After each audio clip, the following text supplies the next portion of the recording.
Foundations. I'm your host, Steve Matley. We are on KCAA throughout most of Southern California. You catch us every Thursday at 3 o'clock, or we have a repeat on Sundays at 2 o'clock. If you miss us live, go to Building Solid Foundations channel. That's a free channel download on Roku, Amazon Fire, or on the Android app. Check us out. All our shows have been archived in there. You can listen to them on demand. We're also on probably your favorite podcast platform. We're on over 24 of them. So check us out there. Today, we are going to talk real estate. As you know, this show was kind of born out of real estate finance development because that's kind of my background. And so we're going to return to those roots today. We're going to talk with John Bell. John Bell is a real estate agent in the San Diego area. Started in La Jolla in 2003, which is a good time to be going into real estate. The market was starting to really pop and boom back then. It was in the middle of a great upswing. A few years later, it was a little different. So 2006, he began working for a developer, working on a $40 million project, 123 condos in the Point Loma area, and closed over 55 transactions there. He then was very active in the short sale market. As most of you know, between 2006 if you were in the inland, 2008 if you were on the coast, and about 2011 or 12, there was a pretty good short sale market in Southern California as things shifted. That was recession caused pretty much. They say caused by real estate. It was caused by funding issues in real estate is really what caused that. Any recession we've had since then has not been caused by real estate. Just I have to throw that out there because a lot of people live through one and they think everything's the same, but it's not. He's worked with major banks and middle market and high-end properties, including La Jolla, Carmel Valley, and other towns throughout San Diego. If you're not from the Southern California area, those are kind of more the higher rent districts in the city of San Diego and immediately adjacent. He currently lives in Coronado. Coronado, if you're not familiar with Southern California area, San Diego, is the island that creates San Diego Bay. It's where North Island, well, if you've watched the Top Gun franchise, you know where North Island is. So that's North Island, and Coronado is the adjacent city to it. I would describe it as a seriously overpriced sandbar, but a wonderful, wonderful little town. So it's a great place. John, welcome to Building Solid Foundations. Oh, good to be here, Steve. All right, so talking all things real estate, the market is always exciting, it's always moving, and no matter what the gurus say, it's somewhat unpredictable. I hear the economists and the gurus talk all the time, and listening to them to me is like listening to kids talk about superheroes. They all have a different idea, and they're all convinced that they're right. So we are, contemporarily, we've seen things shift a little bit to interest rates moving up and then coming back down, and they'll probably go up again at some point. But there's a lot of opportunity out there anyways. So before the show, you were mentioning that Southern California is a good investment anytime. Oh, absolutely. I think it's a hotbed or where a lot of people get started at a very young age. I mean, I had a client in Newport Beach, and he got his first duplex when he was 17 or 18 years old. And then just kept on moving up the ladder of ownership and landlordship and made a great career out of it and had a great portfolio. So the 18-year-old listening right now, and they say, well, I don't understand because I don't have that kind of money. How do I get started? Do you need to have loads and loads of cash sitting around your bank account to get started in real estate? Well, that's a great one, Steve. I actually listed a property in National City. It was a 4-unit deal, and it was purchased by an active duty vet in the military. Okay. And I say vet, but he's active duty. And he got a VA loan, lived in 1 unit, rented out the other 3. And the rents were so high, he was able to cash flow it and make good money. So a VA loan, it's the dollar down deal, is that right? Yeah, it's usually zero down, but in his case, I didn't represent the buyer in that particular transaction, but I think he may have brought some down payment money. But for the first-time home buyer, outside of, say, VA, there's down payment assistance. That's right. And there's other types of financial instruments that can help somebody get their first place and get started. Okay. And there's always the option also is if you know people that you trust a lot that have money and are looking for places to put it because, as you hedge against inflation and those type of things or tax shelters or whatever, maybe they will partner with you and create the down payment if you're willing to do the rest of it, do all the work and manage it and take out the loan on it and those Right. things. Yeah. Yeah. Sweat equity. Right. Right. So a lot of times those guys have talents. They might be able to paint, or they might be able to do sheetrock, or put in appliances, that sort of thing. Those are low skill trades. But yeah, so I think it's sometimes sweat equity. As a matter of fact, I'm going to Oakland next week, and going to be working with a first time investor. It's a very large deal. And he's coming in with sweat equity. He's putting the team together. Okay. And I'm going to be his agent, and he's got a monetary partner, financial partner, and then he's got a acquisitions partner that'll bring the private equity. So it's a good way for a lot of people, however you want to scale it. Start off small, build it up. It could even be a condo, and rent out the condo. There's some advantages to that. So I think if you have a mindset, sort of like Rich Dad Poor Dad, the famous book by Robert Kiyosaki, is just get started in something. Right. Have those assets pay you an income, and that's a great place to be. And when you work with a team like that, the nice thing, because money's one thing, but also when you're starting, you lack experience, knowledge, and that can bite you pretty hard if you don't know what you're doing. By partnering with other people, if you can bring something to the party, and they have experience, someone has experience and someone has money, and you can bring something in too, that's a good way to use that project to help build some money and also build some knowledge and experience as well. And eventually, if you do a few of those, you'll be able to do your own thing because you'll have the money and the experience. Right. And one of those key things you can do, whether it's in trade school or even in college, or junior college, it would be construction management. Right. One of the easiest ways to get wrecked on a project like this, real estate project, is not knowing the numbers. That's right. You need to have the cost down to the penny. You need to have good contractors. You need to have this all in the spreadsheet. You need to have line items. You need to know what your cash on cash return is, what the cap rate is. All of these things are very, very important to document, Right. so that so there are no surprises, first off, but so that you have a budget and you try and hit those milestones to give you that ultimate result, which is favorable. Yeah, the construction management's a big piece. Obviously, I'm a fan of that. I run a construction management degree program at a college. No, I didn't know that. Yes, I run both a bachelor's and a master's degree in it, so I'm obviously a fan of that. That's Maybe my we background. talked about that at one of the meetings. Maybe, yeah. And then, so I do that, but also real estate finance courses.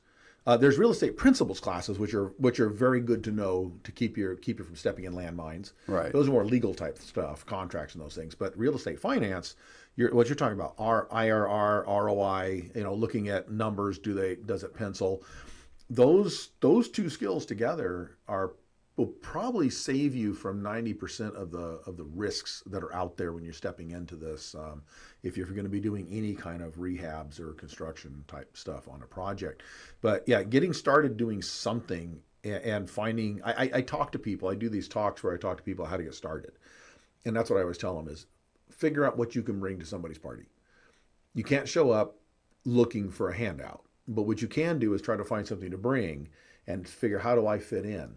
Or can I put something together that benefits a lot of people? Right. And that's honestly how my company still works. We're doing very large projects in multiple states. We do land acquisition and development projects in multiple states. Same thing. We find people that are capital partners. We hire consultants. We bring in engineers, and we bring in experts. We bring in all these different planners. We're just orchestra leaders. Yeah. That's all we do. Right. Right. We bring in real estate agents. We bring everybody to the table, and then we just create and organize the project and oversee it. And that's the value we bring. And that's how we started when we didn't know anything and didn't have any money, and it seemed to work, so we're still doing it. Yeah. Only now we could do a lot of that ourselves, but why?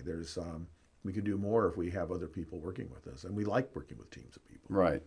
Well, and it sort of like separates the disciplines, right? Because it's hard to be like say a jack of all trades, master of none. So That's right. So when it gets sophisticated and there's a lot of money involved, it just seems like that's the way to go. Really have the people that are there for their. It's a risk mitigation technique, also. There you go. Perfect. We're dealing with millions of dollars of other people's money.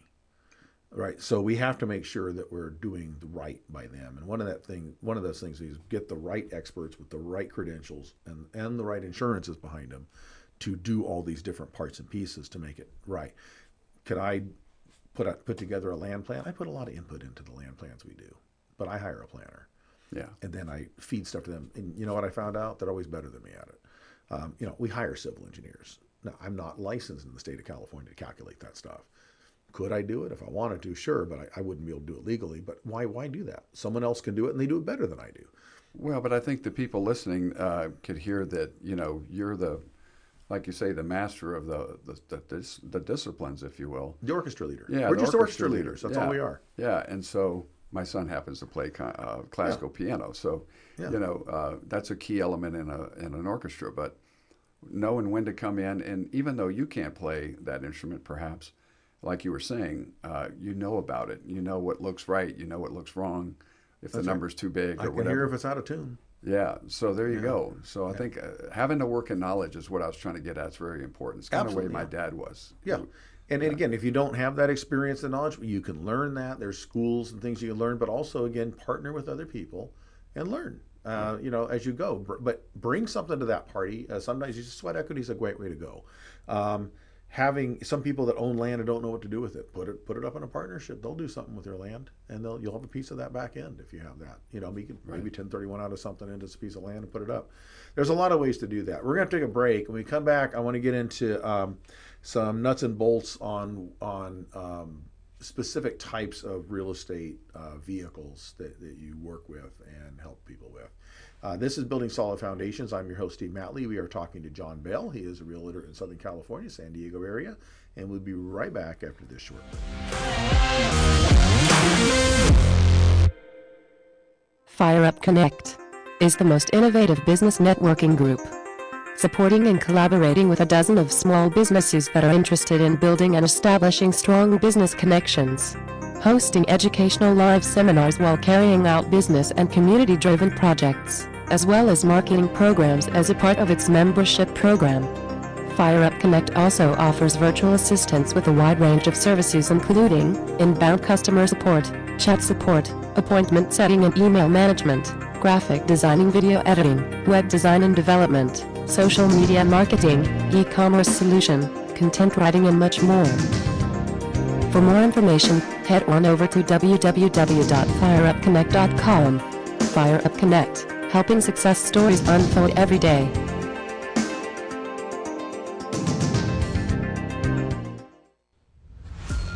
This is Steve Matley. Join me every Thursday at 3 p.m. right here on KCAA for Building Solid Foundations radio talk show.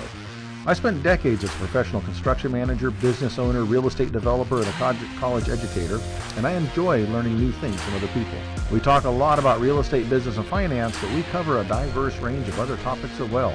Some of the topics we've discussed in the past few months include real estate investing, leadership, higher education, ADUs, marketing using technology, multifamily rental properties, business strategy, entrepreneurship. You never know who may show up or what they may talk about, so join us right here on KCAA for Building Solid Foundations Radio. Hi, this is Jim McLaughlin with Effective Action Consulting, and I've been a member of Fire Up Connect for, probably 3 years now. And what I really like about Fire Up Connect is the unique model that we go through, that we follow, the agenda, so to speak, in the meeting that really has us get engaged and involved with each other in the meetings. It's not that we're individuals, it's that we're all really working together to better ourselves, our businesses, and the community through the projects that we work on. So I'm really grateful to have the opportunity to network with people in this environment, and it's really impacted my business in a big way. So take a look. Are you a real estate investor looking for a new opportunity in one of the top tourist destinations in the world? Look no further. Welcome to Punta Cana.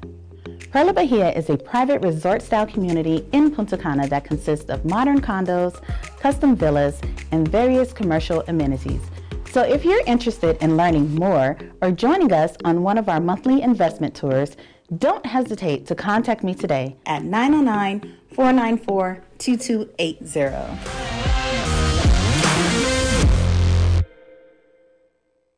Welcome back to Building Solid Foundations. I'm your host, Steve Matley. Today we are with John Bell.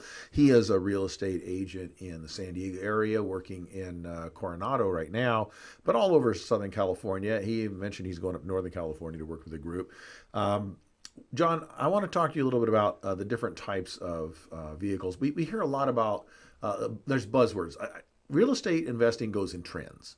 Right, there was the everybody was a short sale expert for a while, right? It was fix and flips, and then it was multifamily. So one of the trends we hear now, and because the state of California had a lot to do with changing laws around it, was the term ADU.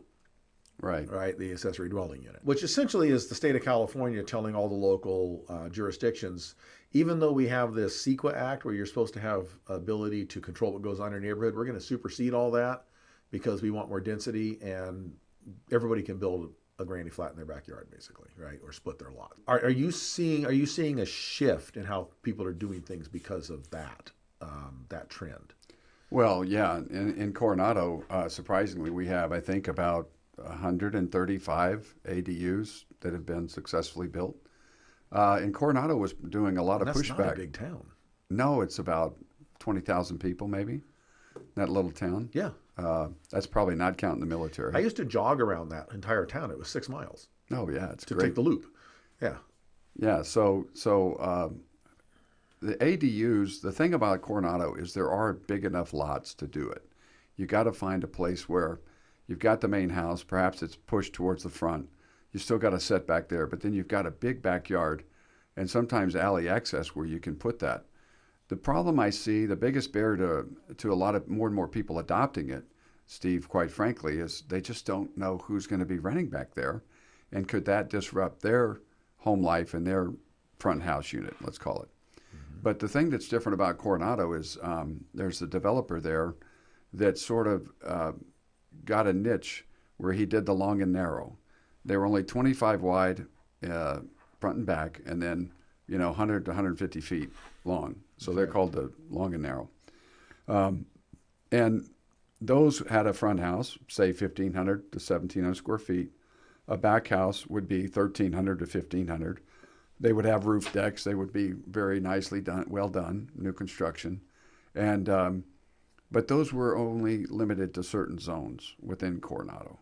And so with the ADU laws now changing dramatically, it's going to open up that same concept all across places like Coronado. And I think it's a good thing. I think there's ways to create barriers. I represented a Navy SEAL on a close to $2 million property in the better part of Coronado. And it already had a guest house in the back. A lot of people used to call them granny flats. Or mother-in-law quarters, that's right. Yeah, right. So in this particular case, it hadn't been ADU certified. So in our infinite wisdom, we negotiated with the seller and the seller's agent to make it ADU as part of the closing on the sale, which was really smart. And so now he has, probably a fellow veteran who rents it out, 1,500 or 2,000. It's probably gone way up since then. That's right. But that's where they started out a few years ago.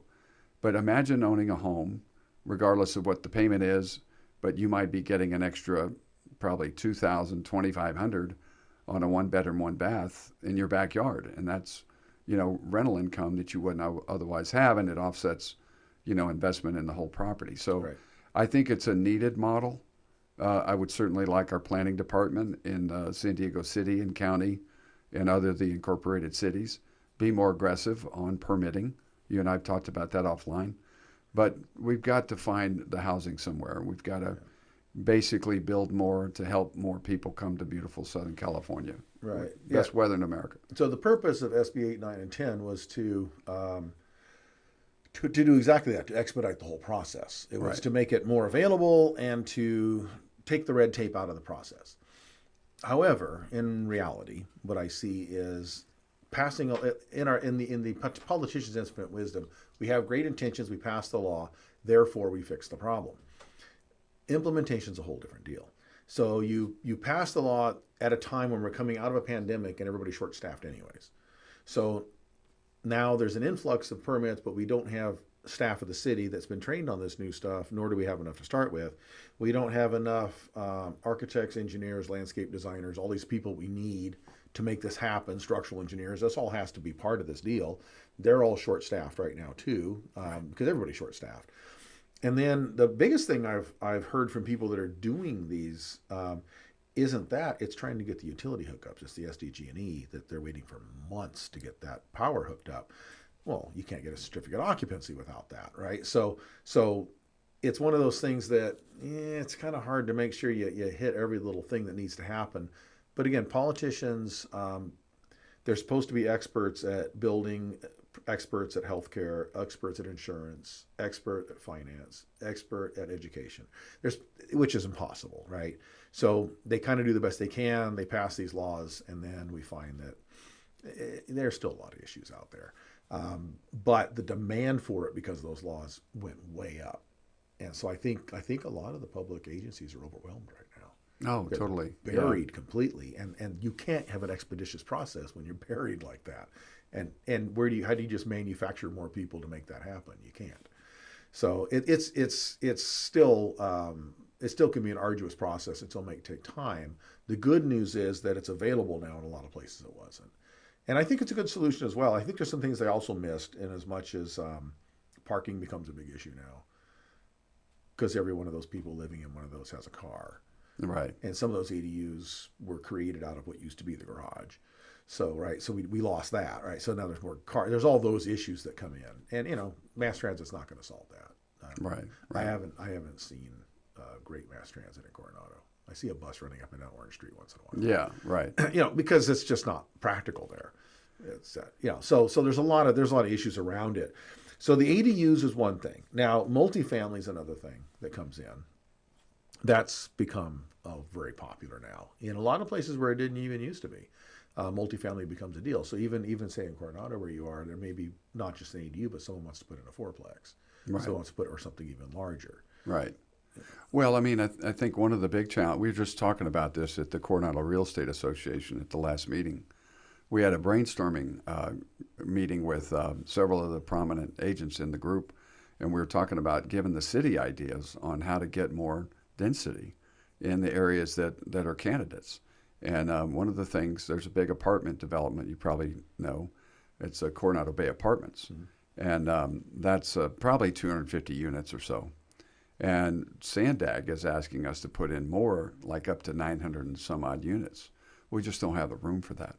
So one of the thoughts that we had was the Coastal Commission is going to have to relax the height.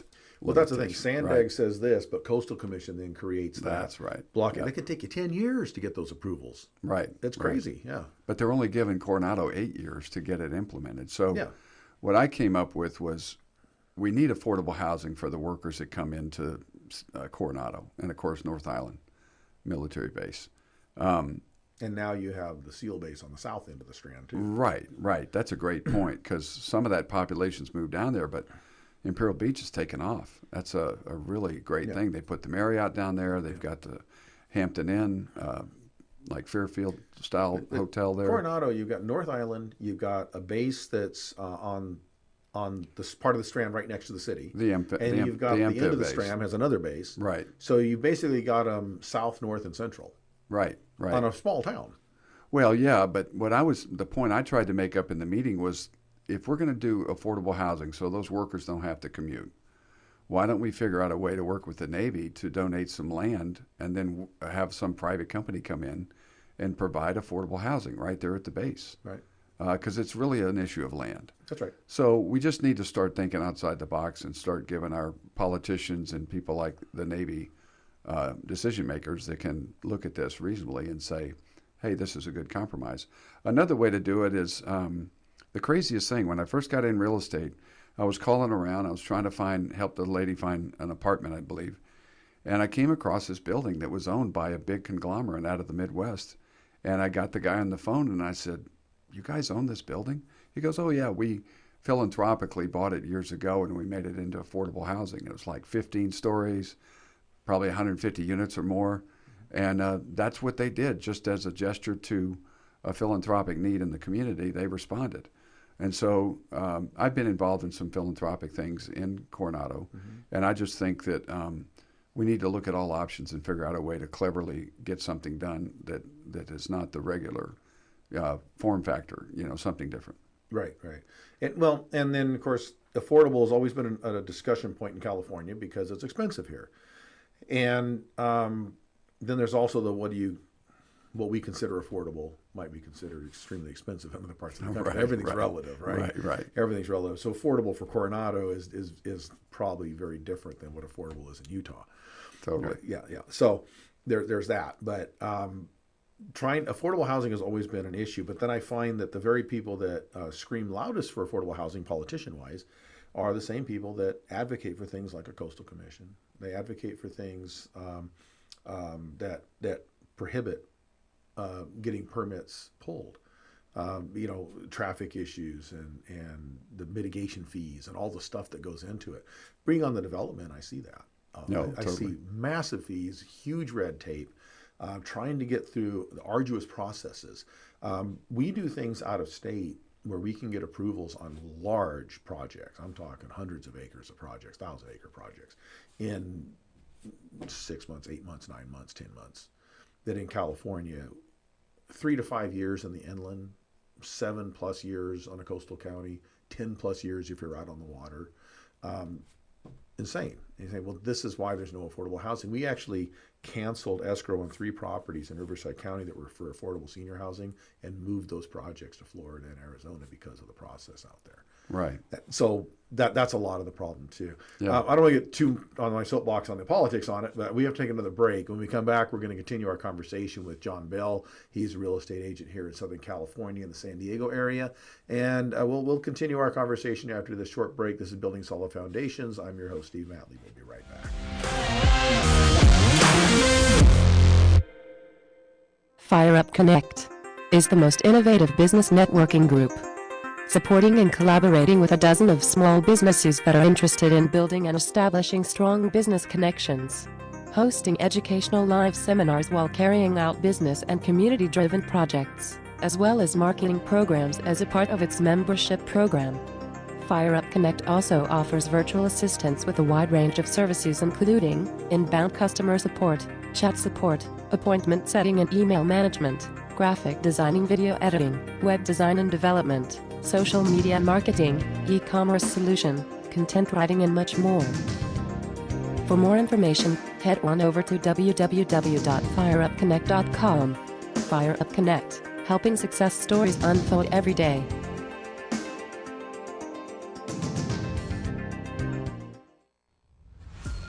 This is Steve Matley. Join me every Thursday at 3 p.m. right here on KCAA for Building Solid Foundations radio talk show.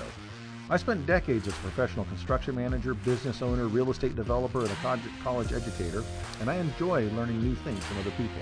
We talk a lot about real estate, business, and finance, but we cover a diverse range of other topics as well.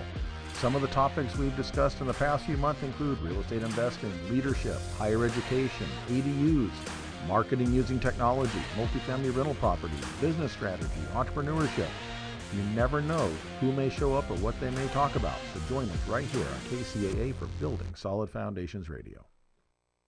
Hi, this is Jim McLaughlin with Effective Action Consulting, and I've been a member of Fire Up Connect for, probably 3 years now. And what I really like about Fire Up Connect is the unique model that we go through, that we follow, the agenda, so to speak, in the meeting that really has us get engaged and involved with each other in the meetings. It's not that we're individuals, it's that we're all really working together to better ourselves, our businesses, and the community through the projects that we work on. So I'm really grateful to have the opportunity to network with people in this environment, and it's really impacted my business in a big way. So take a look. Are you a real estate investor looking for a new opportunity in one of the top tourist destinations in the world? Look no further. Welcome to Punta Cana. Perla Bahia is a private resort-style community in Punta Cana that consists of modern condos, custom villas, and various commercial amenities. So if you're interested in learning more or joining us on one of our monthly investment tours, don't hesitate to contact me today at 909-494-2280.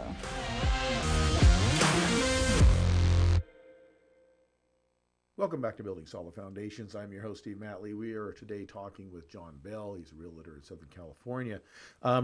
And John, during the break, we kind of touched on some of the issues of policies, and I know you've seen some of the same frustration I do. That there's the conundrum of, on one hand, the government is, when I say government generically, I mean the local, county, state government here in California, most of the counties, they, I think sincerely, are pushing for more affordable housing and more housing availability, for one thing, because there's a shortage of it, which is why it's not affordable, and making the housing that we create more affordable.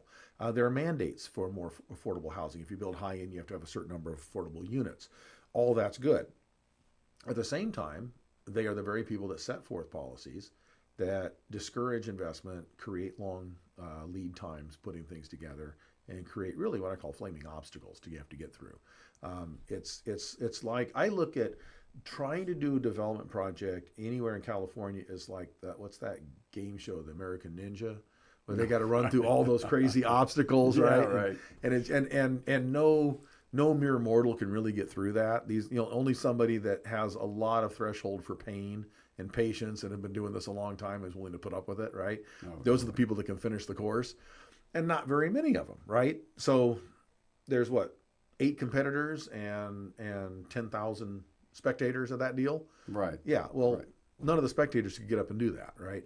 And that's unfortunately what the way the policies kind of come out. So there's policies that you had mentioned that I remember that too, where they were going to have a separate tax on real estate investors.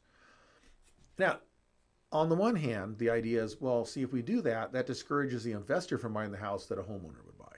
Right. That was the idea behind it, Right. right? That's right. And they said, okay, well, wait a minute. If a homeowner could have bought that, they'd have bought it. See, these are people that can't buy the house. What they need is an affordable place to live. And what if or maybe it's not a livable place. Right. That's and more who likely, can afford yes. to Right. fix the roof, change the appliances, eradicate the rats, all the stuff that's got to go on there, right? Right. Because most people, if they could afford to buy that place, they couldn't afford to rehab it once they bought it. Right. Right. Or they didn't have the time. Could be a double income family. Yeah. Both people are working. Could be a single mom. That's right. And so you need a turnkey solution for the remodel on these Right. infill developments. That's right. Investors will come in and Yeah. either they'll fix that up and either resell it after it's fixed. Yes, Right. it's going to cost more because you did the fix on it. Right. And they earn that because they did that service, or they're going to rent it at a more affordable price than what was there because it was a dump when they bought it. Right. And they got it at a good basis, so they can fix it up and then rent it out. And of course, there's rent control laws in California now, so there's limits on how much you can rent them for and how much you can increase it. So all those controls are already in place. Right.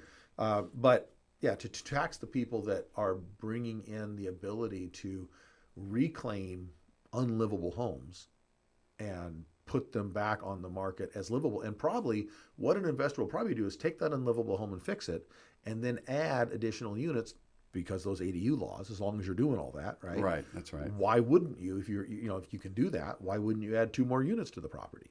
So Right. now you get one basically rundown, unlivable squalor house converted into 3 very livable, comfortable units, Right. affordably. Right. Well, and they also have what's called the junior ADU. That's right. Which needs to be under the roof of the main house, but that's another way to create more, density and more living space. But I think that all of these ideas are great. I just wish that the planning department, would look at the successes like you guys are working out of state, find out how they're doing it. I grew up in Texas, and the kind of things they would do. I mean, man, if you could fog a mirror, you could get a permit.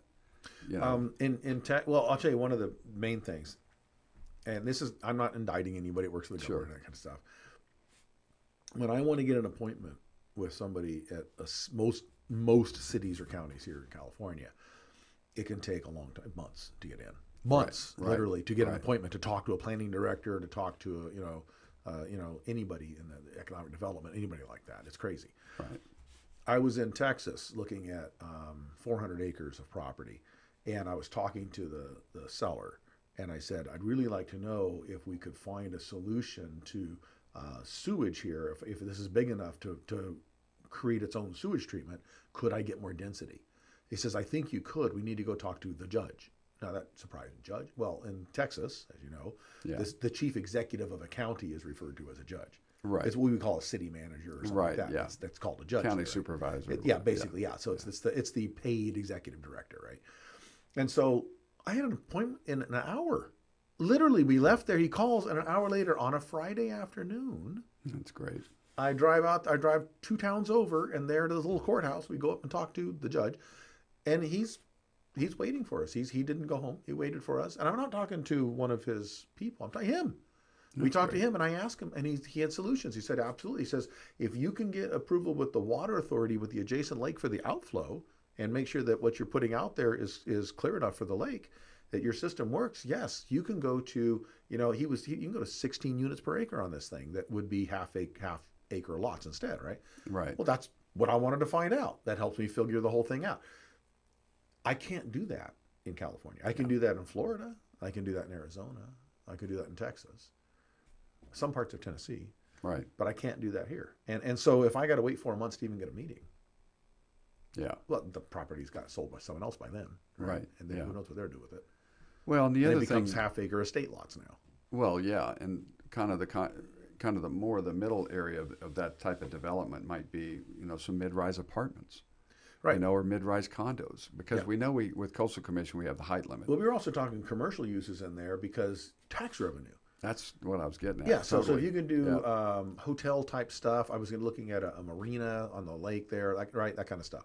If you can do some commercial uses in there, some kind of transient occupancy hotels, that Yeah, kind or of stuff. retail. Yeah, little retail restaurant uses. shops. That's right. Yeah, something like Yeah. that. That the tax revenue. I don't know if people understand this, but the businesses are what create the tax revenue for the city. Right. Property taxes mostly go to the state and the county. Right. Right. The city gets their revenue off of business licenses. Right. And so the more businesses you can put into a city, the more revenue you have for police, fire, streets, parks, all the stuff that you need to serve a community and make it a livable place. Right. Right.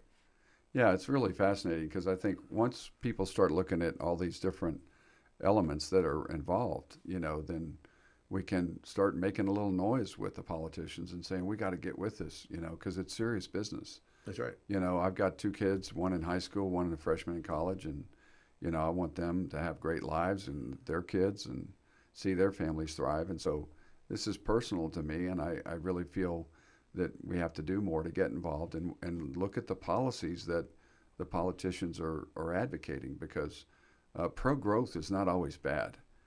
Pro-growth is usually necessary. And that's what I find is the real frustrating thing is, on one hand, it's we need more affordable housing. We need to solve the housing shortage problem. On the other hand, it's stopping growth everywhere you want to put growth, right? And that's counterintuitive. Right. Those are 2 opposite agendas, and you have the same politicians pushing both agendas concurrently and wondering why neither is working very well. It's like the what do they call it? Chosen frozen. yeah, exactly. Yeah. I look at the same thing, not real estate wise, but I look at the same thing with the whole EV car thing. All backwards. You can mandate EV cars, but if you don't have places to charge the things, who cares, right? If I was to open a convenience store, one of the gasoline companies would, for free, put the pumps in, the tanks, the point of sale, everything I got to do. They just have a place to plug the point of sale into in the convenience store, right?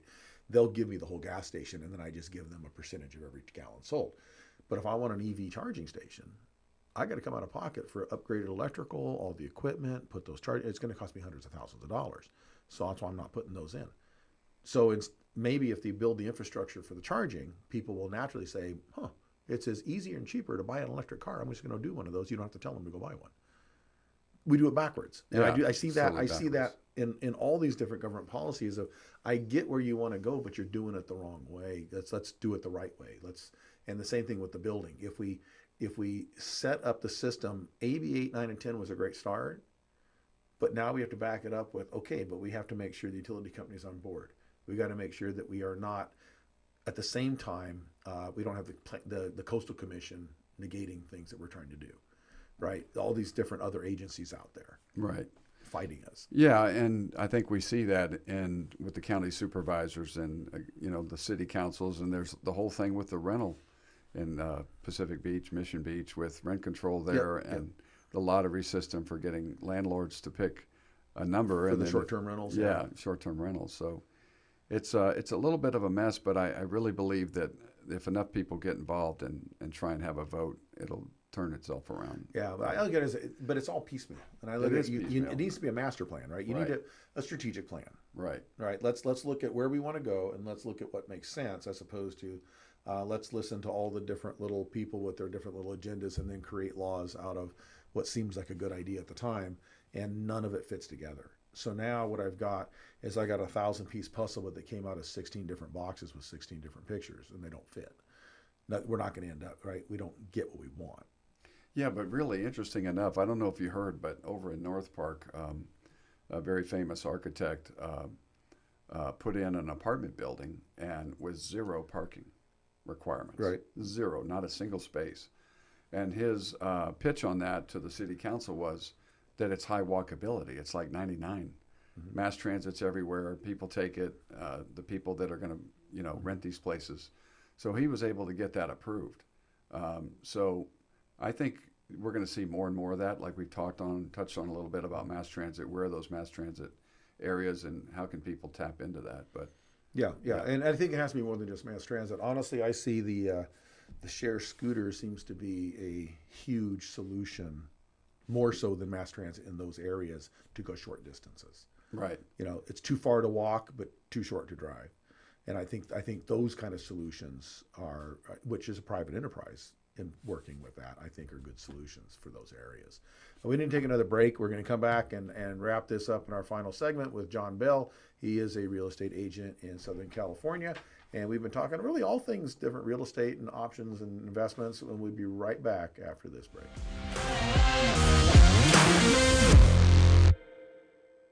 FireUp Connect is the most innovative business networking group, supporting and collaborating with a dozen of small businesses that are interested in building and establishing strong business connections, hosting educational live seminars while carrying out business and community-driven projects, as well as marketing programs as a part of its membership program. FireUp Connect also offers virtual assistance with a wide range of services, including inbound customer support, chat support, appointment setting and email management, graphic designing, video editing, web design and development, social media marketing, e-commerce solution, content writing, and much more. For more information, head on over to www.fireupconnect.com. FireUp Connect, helping success stories unfold every day.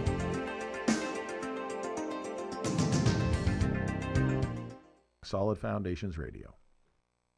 Hi, this is Jim McLaughlin with Effective Action Consulting, and I've been a member of FireUp Connect for, probably 3 years now. And what I really like about FireUp Connect is the unique model that we go through, that we follow, the agenda, so to speak, in the meeting, that really has us get engaged and involved with each other in the meetings. It's not that we're individuals, it's that we're all really working together to better ourselves, our businesses, and the community through the projects that we work on. So I'm really grateful to have the opportunity to network with people in this environment, and it's really impacted my business in a big way. So take a look. Are you a real estate investor looking for a new opportunity in one of the top tourist destinations in the world? Look no further. Welcome to Punta Cana. Perla Bahia is a private resort-style community in Punta Cana that consists of modern condos, custom villas, and various commercial amenities. So if you're interested in learning more or joining us on one of our monthly investment tours, don't hesitate to contact me today at 909-494-2280.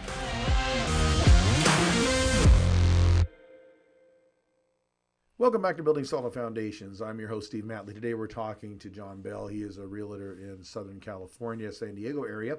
And we've really covered a lot of ground today. We started talking about your background, where you started from, talked about ADUs, multifamily, different political policies, and all those kind of things. So what I want to do, John, is do you have any things you really want to share with our listeners, things that you think are important for them to know that related to real estate?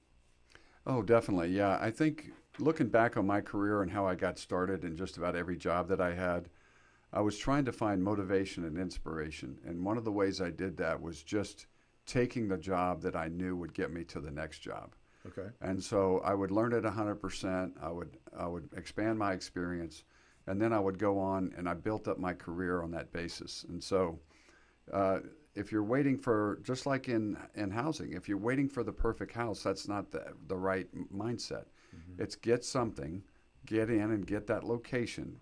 Why do people say location 3 times when you start talking real estate?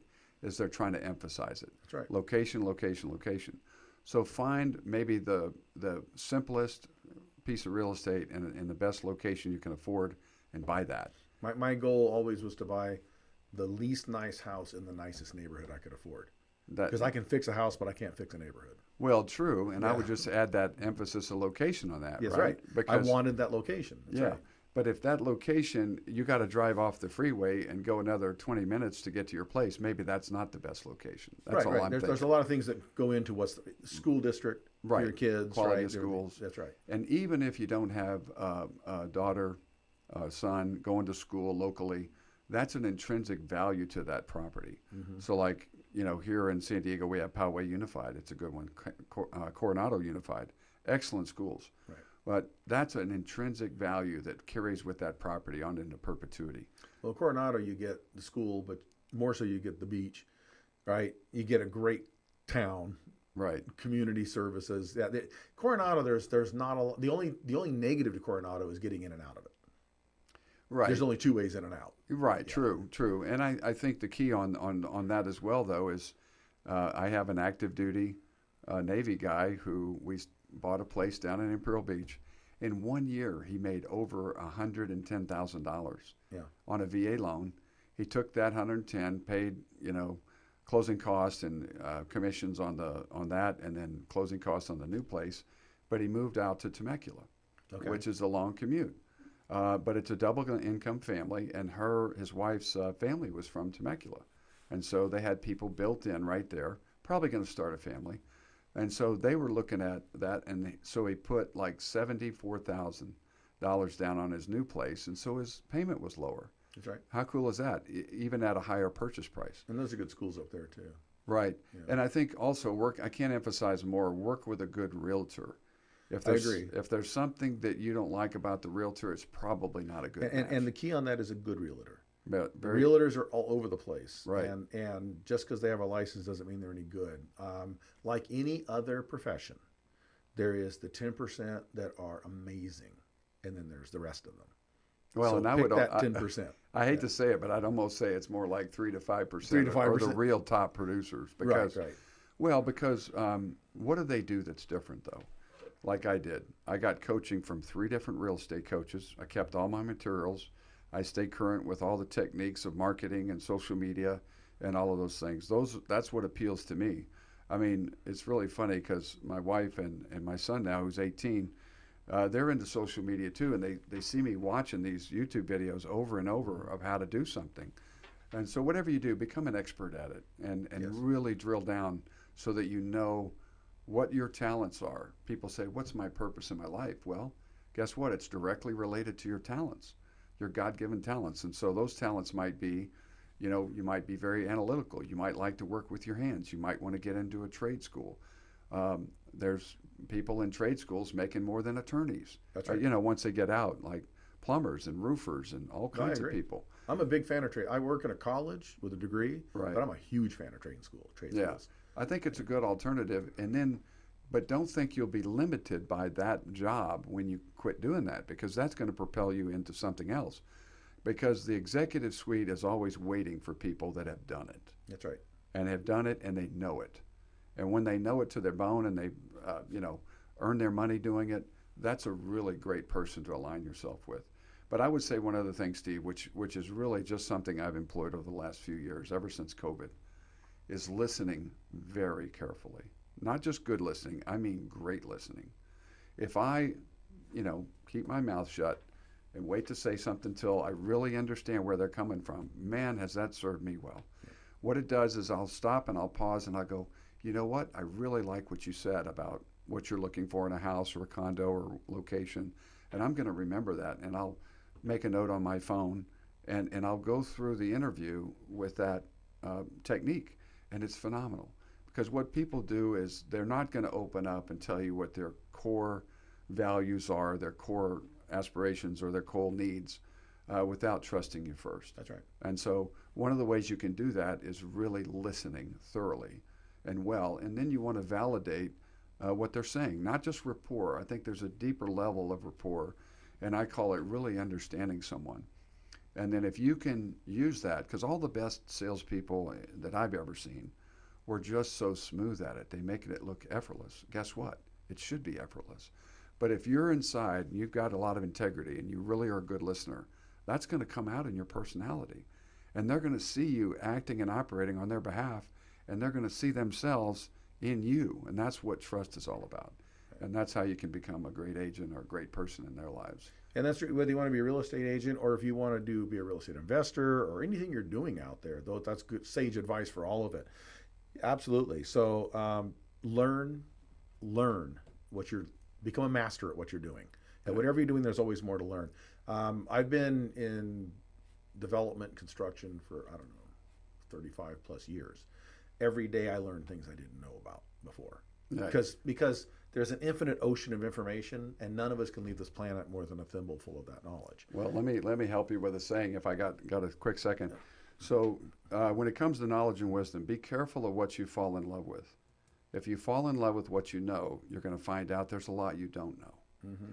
But if you fall in love with what you don't know, you'll always have the enthusiasm and the perseverance and the tenacity to find out what you don't know. And that's called wisdom. That's right. You can be very wise. And when people see that in action, that brings in humility, that brings in humbleness, and you want those character traits in however you're operating. Like you said, either as a professional or as a tradesperson. You want to have a little bit of humbleness. Absolutely. So with that, we're going to wrap our show up. I want to thank John Bell for being our guest today and sharing his wisdom with us and his experience with real estate. This is your host, Steve Matley. This is Building Solid Foundations. Remember, catches on 10:50 a.m. KCAA. If you missed the live broadcast, catches on Android, on Roku, or on Amazon Fire on the Building Solid Foundations channel. This is Steve Matley, Building Solid Foundations. And until next week, go do something different. Miss your favorite show? Download the podcast at kcaaradio.com. NBC